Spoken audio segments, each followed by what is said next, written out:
नीचे भी।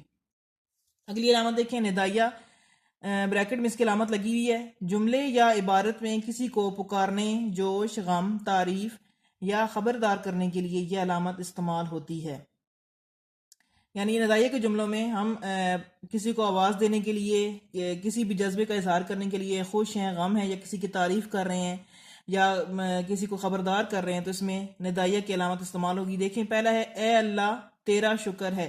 ए अल्लाह के बाद निदाइया की अलामत इस्तेमाल हुई है, तेरा शुक्र है। दूसरे में देखें, अरे तुम कहाँ जा रहे हो। यहाँ पर इस जुमले में अरे के बाद निदाइया की अलामत इस्तेमाल हुई है।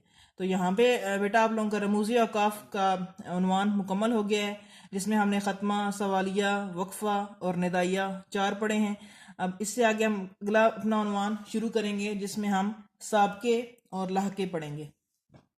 साबके वो हरूफ या अल्फाज होते हैं जिन्हें किसी बामानी लफ्ज़ से पहले लगाया जाता है। इस तरह नए बनने वाले लफ्ज़ में ख़ास मानी पैदा हो जाते हैं। मसलन अगर हिम्मत के शुरू में बा लगा दिया जाए तो ये बा हिम्मत बन जाएगा। इसी तरह बाअदब, नाउमीद, खुश अखलाक, बेअमल साबके की चंद एक मिसालें हैं। यहाँ पर देखें कि साबके में क्या है कि कोई भी लफ्ज़ हमने बामानी बनाने के लिए उससे पहले हम कोई भी लफ्ज़ लगाएंगे तो हमारे पास बामानी लफ्ज़ बनेगा। इसकी मिसालें यहाँ पे दी हैं कि अगर हम हिम्मत से पहले बा लगा देंगे तो वो बा हिम्मत बन जाएगा। इस तरह बाअदब, नाउमीद, खुश अखलाक वगैरह भी साबके की मिसालें हैं। इससे अगला देखें, लाहके। लाहके वो हरूफ या अल्फाज होते हैं जिन्हें किसी बामानी लफ्ज़ के बाद लगाया जाता है। इस तरह नए बनने वाले लफ्ज़ में ख़ास मानी पैदा होते हैं।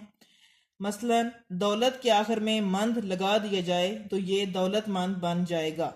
इस तरह सेहतमंद, हवादार, अक्लमंद लाहके की मिसालें हैं। यानी लाहके वो हरूफ या अल्फाज होते हैं